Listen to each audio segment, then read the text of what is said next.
Now earlier in this here videotape, I showed you how I measured the speed of light, and I showed you how I recognized the temperature of a photon of white light as being white hot, and how I recognized the size of a photon of mid-range of white light as being 1/100,000th of an inch in diameter.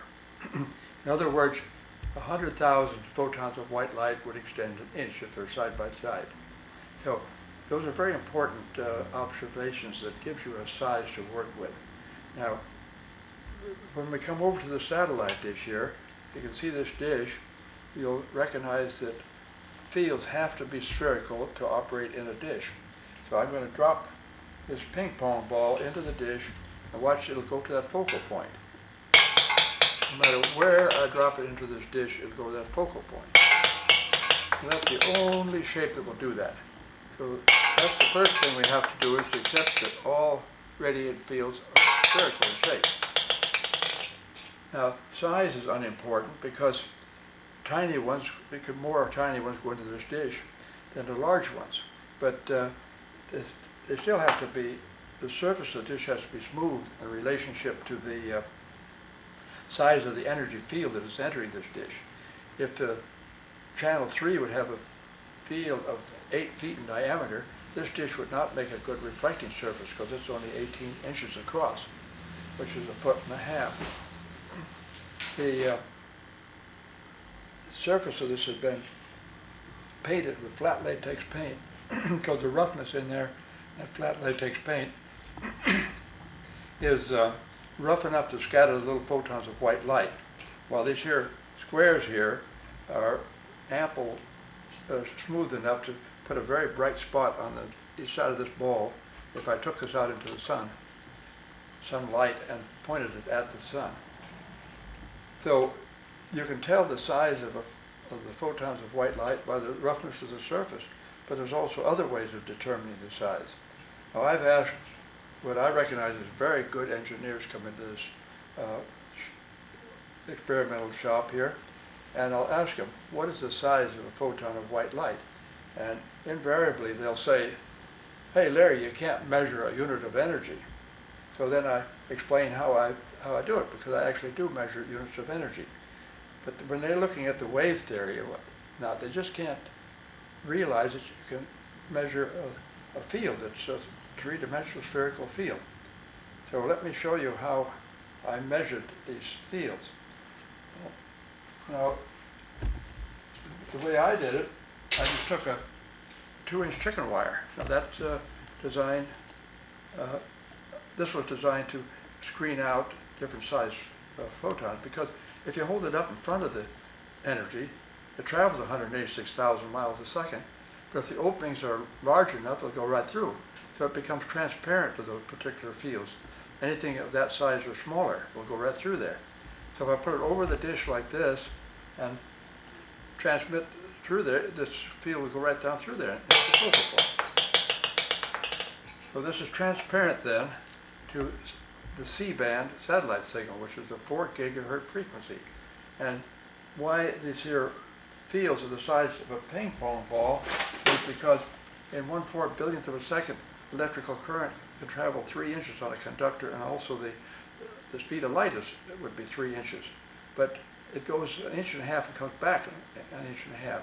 When it goes out, it forms a magnetic field around its path. When it comes back, it forms an opposing field that drives that first field off.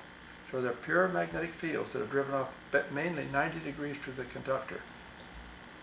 And they're half wavelength in diameter. So there's several ways you can measure these here. One is, as I'm showing you, they'll go through 2-inch chicken wire. Now, if I put a screen up here, this is what I get. This is just a regular window screen. It's opaque to satellite signal. It won't go through. That's simply because the openings are not large enough to permit the size of the C-band, 4 gigahertz frequency field, to go through there. 4 gigahertz means 4 billion cycles a second. That means it's sending out 4 billion pulses a second. I don't mean it's just out in many fields, because they can go out in any angles too, but that means that that's the number per second that's being sent from the conductor. Now I painted the screen with a flat black paint. Now that's absorbing the energy and it's radiating in infrared. By infrared, as we explained earlier, you can't see infrared because the fields are too large to go through the pupil of your eye, or even if they did go through, the rods and cones are not tuned to the size of the infrared photons. They're tuned to the white range, so from the blue-violet end of the spectrum to the red end of the spectrum. Now, if you can see this, those screen wires are reflecting there. That is saying that those screens are large enough to make a reflecting surface for white light. If those screens could not be seen, that would mean that the wires were so thin that the photon was being cut by the screen. But actually the way it is, it's reflecting the photons of white light. So you get a general idea of how tiny they really are from something like this even, although that's very coarse by comparison. Because like I said, the 100,000 of this little white light photons would extend an inch, if set side by side. So here we have, let's go back to the chicken wire, transparent to satellite signal. I can see you through this, you can see me. The same with the screen. I can see you through this screen, and you can see me through the screen there. Anyway, so in essence we are measuring the size of the photons simply with openings in a wire mesh. Now this is a energy field about the size of UHF 27. And why I talk about UHF 27 is that I have a transmitter in UHF 27, and so I use that a lot. The field sizes of UHF 27 would be 10 3/4 inches in diameter. And when I put the screen up against it, I should say, if I send the signal against the screen, it'll just bounce off of it. For instance, if I have an antenna, just about right for UHF 27, and we're broadcasting from over that direction there up against this antenna. If I put this here screen in front of there, I'll block the signal. So if I come out in front of this here wire with my antenna, I can find that there is a signal bouncing off of the wire, and I also get the signal coming from the front. Now when those two fields cross this here antenna at the same instant and are trying to drive the electrons in the same direction, I'll get constructive interference. In other words, they'll add together and make a stronger signal. If I go at a half wavelength away from the screen, the bounce energy will cross this rod at one instant, and the oncoming signal will go across the same instant, but they would be driving the electrons in opposite directions, and so they work against each other, and so nothing's going to happen. They're going to cancel.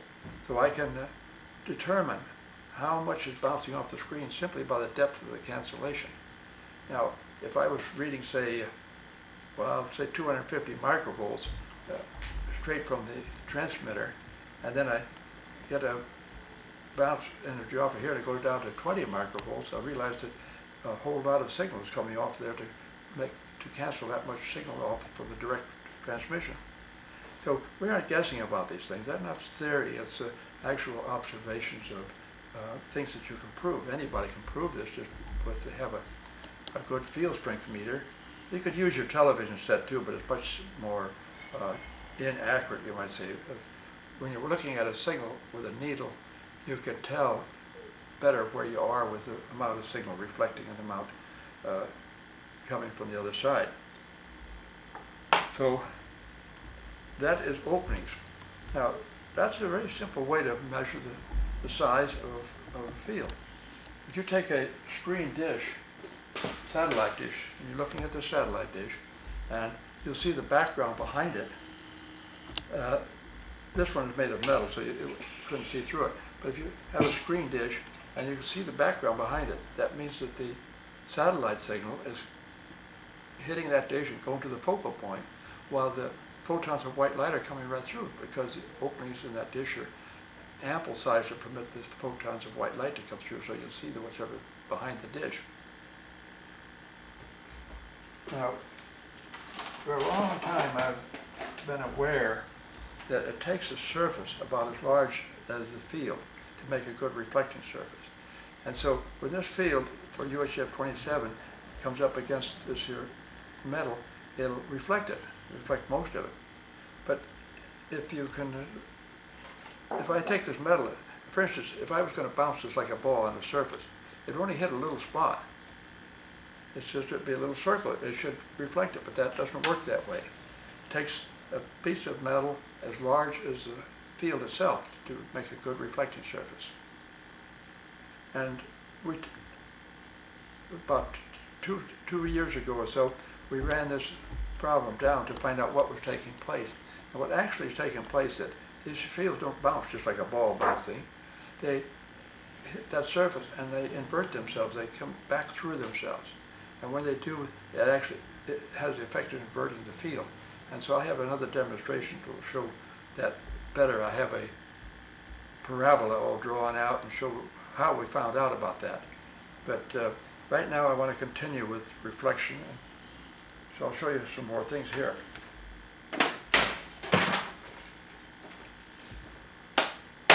Here we have a grill of wires. Little photons of white light are going through there. I can see you through there. You can see me. I can turn it this way and you can still see me. But the little photons are tiny and the openings in these wires are quite large. But if I had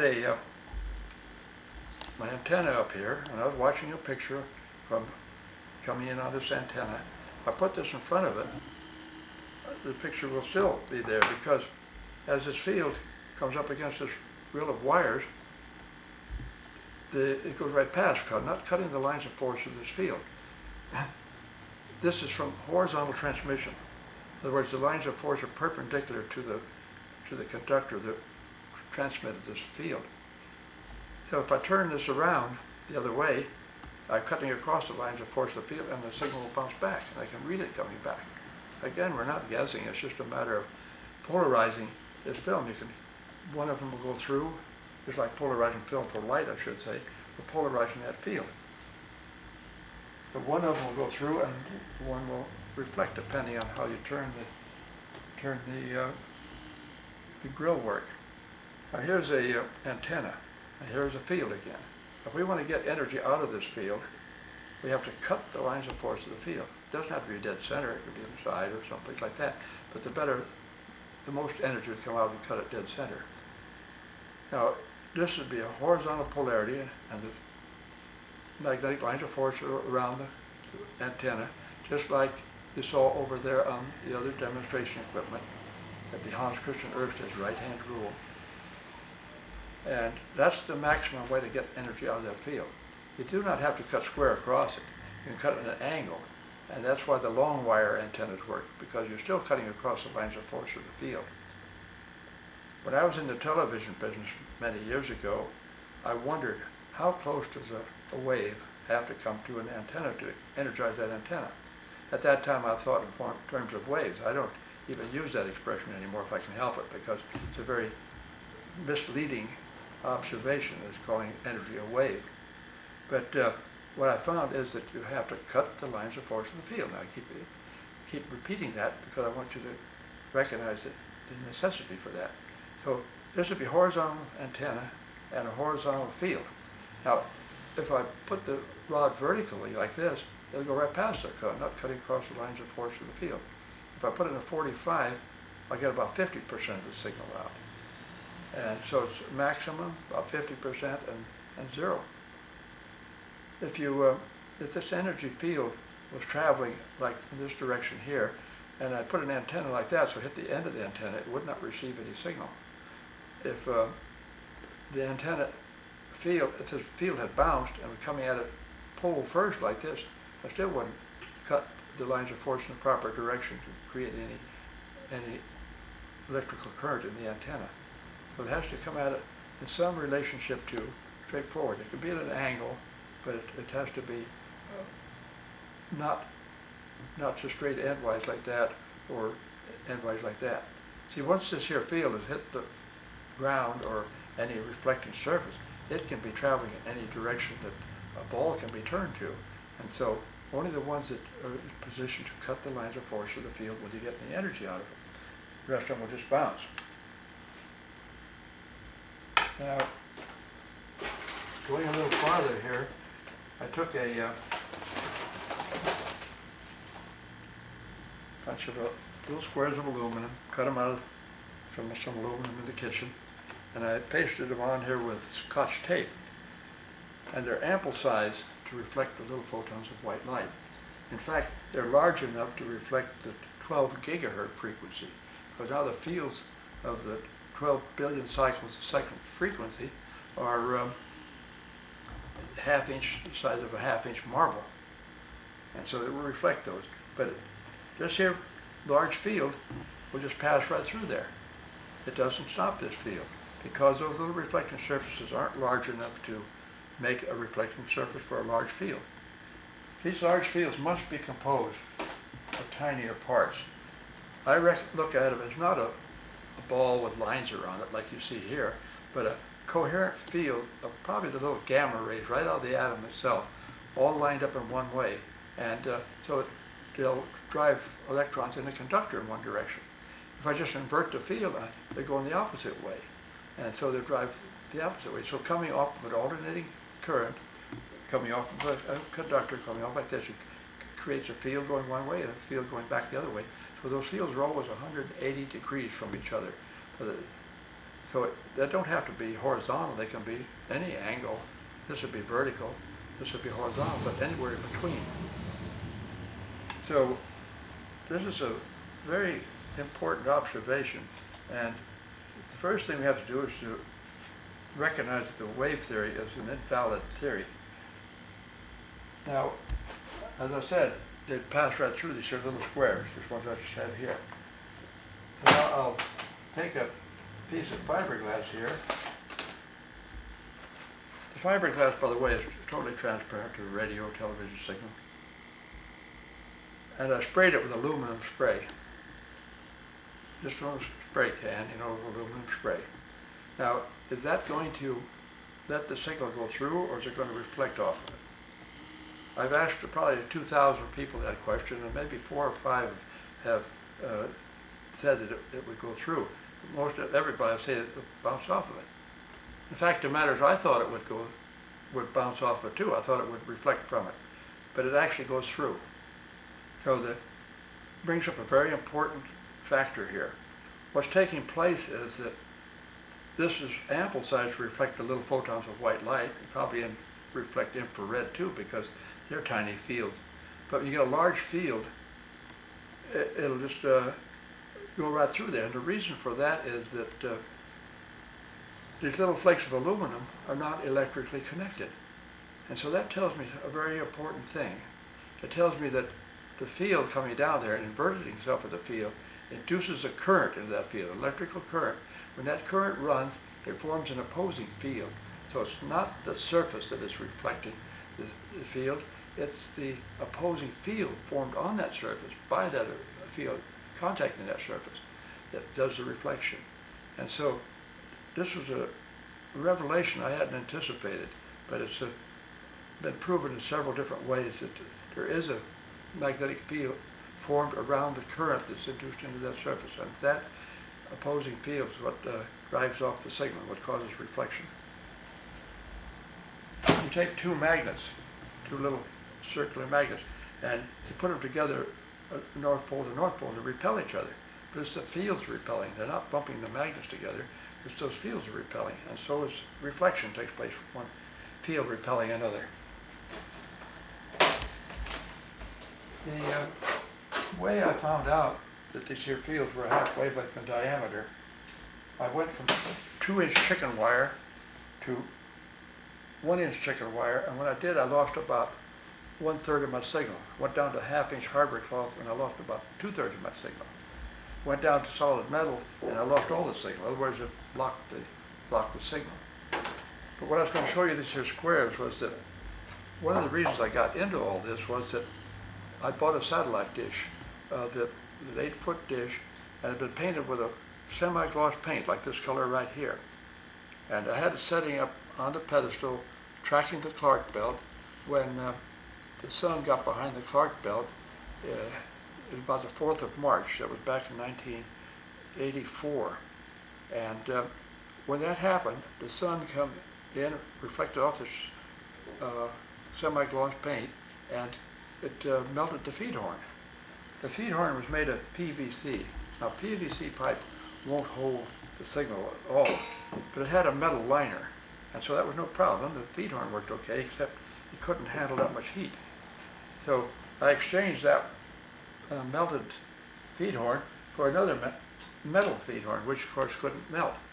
But I was real happy that this happened, because if it had been a metal feed horn, I wouldn't have recognized the problem. I couldn't melt that one, it wouldn't melt. So anyway, I painted a big piece of aluminum into squares with all the paints I had around the house, and I set it out on the ground as the sun was coming up over the trees in the early morning, and I wanted to see which ones would glare and which ones would look dark, and so it would be non-reflective. And this is what I painted this here dish. That's the same color as our house, and it was a flat latex paint, and it did a good job of scattering the little photons of white light, but it didn't bother the satellite signal. Now this here is a solar collector. I've left these little squares still reflecting, because now I can take this dish out in the sunlight just the way it is now with a painted dish, turn it at the sun, and get two real bright spots on each side of that ball. If I hadn't painted the dish, I could take it out there and it would just burn that ball right off at the focal point, because you get a tremendous amount of heat at that focal point.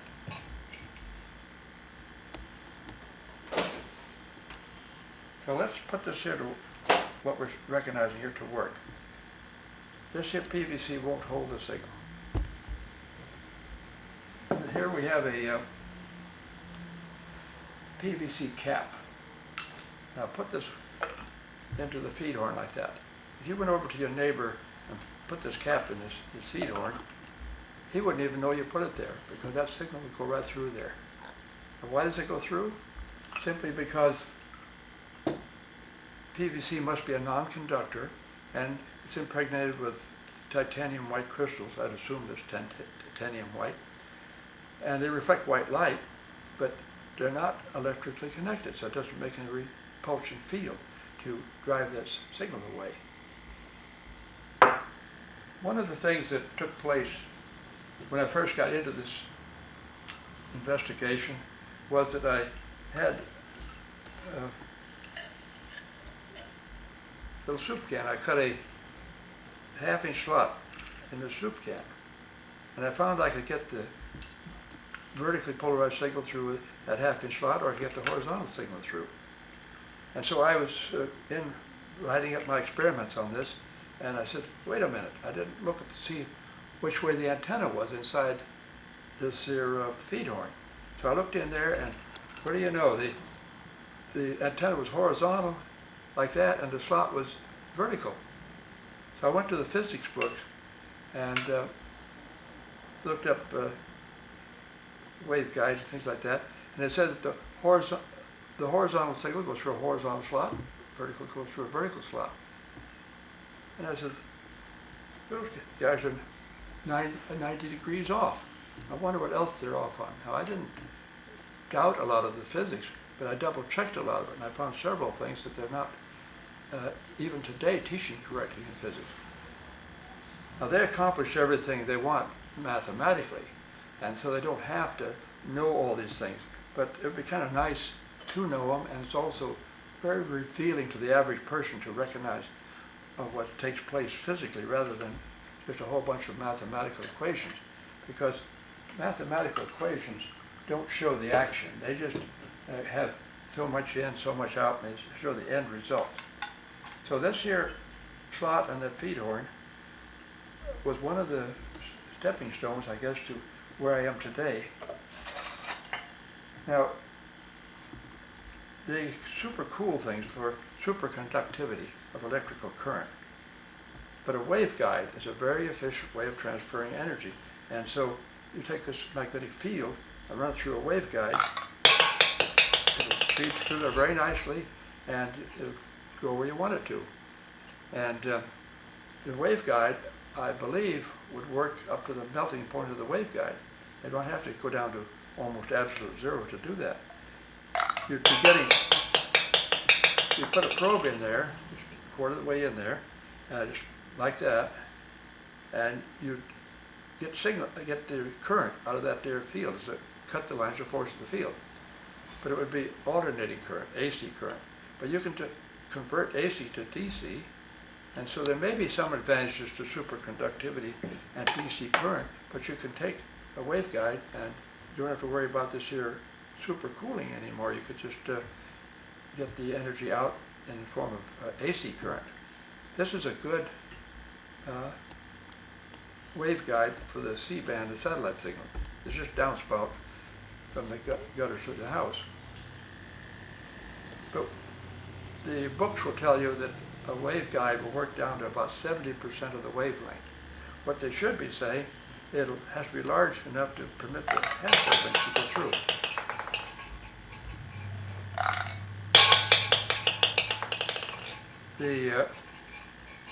You take a waveguide and you run a signal through it, and it's too close to the size of the energy field, it won't go through.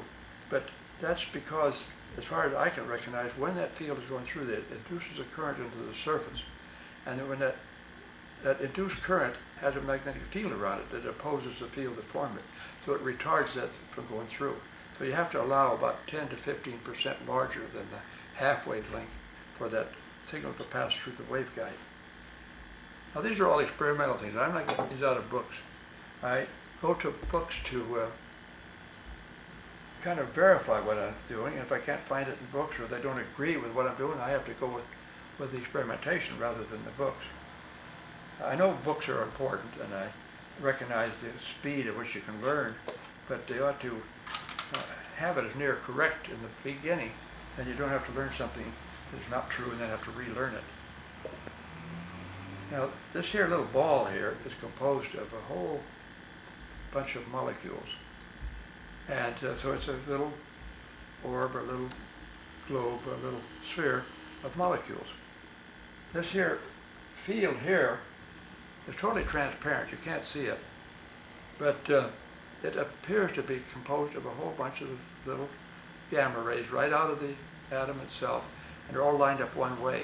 If the current is running one way, they cause them to form in one way and they line up one way. If the current is running the opposite way, they just lined up the opposite way. So you invert the field and you get the opposite direction. And that goes right back to Hans Christian Ørsted's right-hand rule and the magnetic field around the wire, conducting wire. Now this here feed horn, if I took a plastic little, say a nut can cover and put over this feed horn, the signal will go right through it. If I put two plastic covers over there, over the feed horn, the signal will go right through both of them. If I take and put a piece of tape around those two plastic covers and pour water in between there, a quarter of an inch of water, it just blocks the signal. Now at that time I wasn't sure whether the water was absorbing the signal because the 4 gigahertz frequency is in the same range as microwave. In fact, anything above 1,000,000 cycles a second considered microwave. So was it absorbing the signal or was it reflecting? So I had to build a big framework. It was about 3 feet in diameter, and I put fiberglass on each side of that frame. And then I started filling with water. And I set it out where I could transmit against that. Well, the fiberglass started bulging, so I had to stop. I only got about a third full, see, about that far up.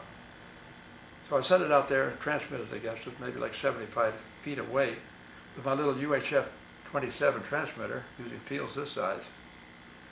Above the water, the signal come right in. I could watch my picture, read the signal very well. It's just coming through the plastic. Below the water, behind the water, I lost the signal. So I went out in front of the water, and here it was bouncing back off the water just like it would off of a screen. You got the reflection, constructive and destructive interference coming off of the water just like it was off that wire. Now, it tells me that the water must have been a little bit conductive too, because I find that if it's not conductive, it doesn't form that repulsion field, and it becomes transparent. Things go right through it. Some people say that light has weight.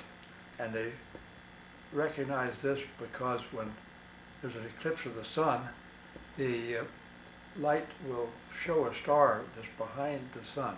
Now, it's only a small angle that's of change there, but they think that the gravitational attraction of the sun is what makes that light bend. But I see another thing that could very well be happening, and I'll explain it this way. I have a little laser, and I can send that laser beam at a target, and I can draw a little circle around that target. And then I can deviate that laser beam with a gas torch.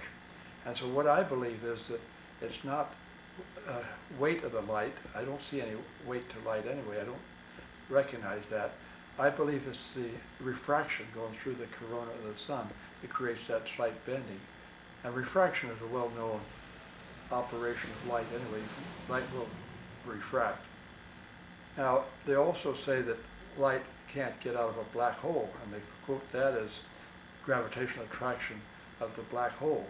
Well, the black hole has a very strong gravitational attraction, and so I believe it must have a neutron star in the center of that black hole. And with a neutron star, all the electrons are locked down tight to the protons, and so you can't create an electrical current. So a photon of light could go in there, could not create electrical current on the surface. It would create a reflection. So it's the lack of that reflecting and opposing magnetic field that causes light not to be able to get out of a black hole, and not, as far as I can see, gravitational attraction. So that's another way of looking at the possibilities that light does not have weight to it. It simply has to have an opposing magnetic field to send it back out, to reflect it.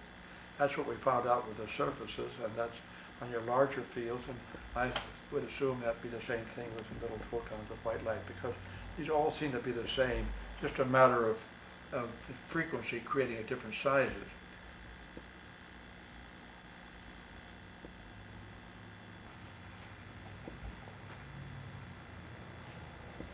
Okay, I want to show you something else about the fields traveling through a denser medium. Now here we have a bucket of water, and I'm looking down into this bucket, and I see the bottom of this bucket, so I put the pencil right where I see the bottom of this bucket. And I look over the side, and I'll be about 1/4 of the way off of the table, because the fields travel slower through water. But they don't actually travel slower, they're compressed by the denser medium, and the bottom looks like it's closer to the surface than it actually is. And so there's another way that I can explain this, and so I'll show you here. If I have a surface of water, and this is an aquarium, and have a bottom of the aquarium right like this here, and here you have a field. As that field goes into the water, it at a shallow angle, it compresses on the bottom side of it, and so it pulls it into the water. It goes down steep through that water, and then as it comes out the bottom through the glass, it'll pop out here and pick up its speed again on the outside, so it rotates it back again. So if you send a field through water, that would be a laser or light or other size fields too. Go in at a shallow angle, go down steep through, and it goes straight once it gets in. And when it comes out, it picks up the same angle down here that it had up here. Now, if you send a light from the inside of the water and up at the surface, it takes about a 47-degree angle to get it out of there. And it'll go in at about a 5 or 10-degree angle. Now, I'm talking about the angle to the surface. I'm not talking about the angle to the perpendicular, because then you'd have to figure the angle to the surface. So it pulls it in and goes down steep through there, it comes out, and it picks up the same angle here, because it's by compression and expansion that causes that. Now, for every action, there's an equal and opposite reaction. So what's taking place is that this field is flexible and is pushing against the medium, but the medium's also pushing against it, and it compresses it and makes it appear to be tinier. But once it's out in the clear, it's back to its original speed. I can take an aquarium here, set it up here, and I can fill it with water, and my aquarium is 8 inches back here. and I can look through the water and I can see a card back here. So I'll put a pencil right where that card is, like that, and look over the side, and I'm 2 inches closer to the front than I was what that card actually was. And I can put a card back another 8 inches and still look through the water and put the pencil right where I see the card again, and I've lost the same 2 inches. I haven't lost an additional 2 inches. So that shows that it's only retarded when it's going through the water. And it's retarded by compression, not actually retardation. Now that's very hard to describe with a wave theory, but it's very easy to understand with a quantity of energy, spherical fields theory. I don't like to call it a theory even, because it works so well that I look at it as a fact, or an experimental fact. But anyway, that's one of the things I wanted to show you. Now, in order to prove what I'm saying again another way, I have a laser beam, and it's sending up against the surface from the inside, hits the surface of the water and turns back down. It isn't coming out. I can put a card or something up here. It isn't coming out. Turns back down, hits the bottom again, goes up again. So it's kind of bouncing through there. Okay, I look at that right where it hits the surface, and I think if I put a piece of glass right there, the glass being denser, that laser beam will pull up into the glass. So I put a flat piece of glass there, and the laser beam never came out. And I thought I was right on that. I thought I had this figured out right. But then I picked up a prism and put the prism right where this laser beam was coming up. And when it did pull it up into the glass all right, what happened the first time was it hit the top surface and turned back. But when I put the prism there, it hit a flat side and just come right straight out of there. So my observations were correct. I just had to get the right piece of equipment to make it work. So then energy fields, light, and all these are retarded and by compression, not by simple retardation in denser medium. As soon as they're out again into the same medium, they're back to their original speed and their size too.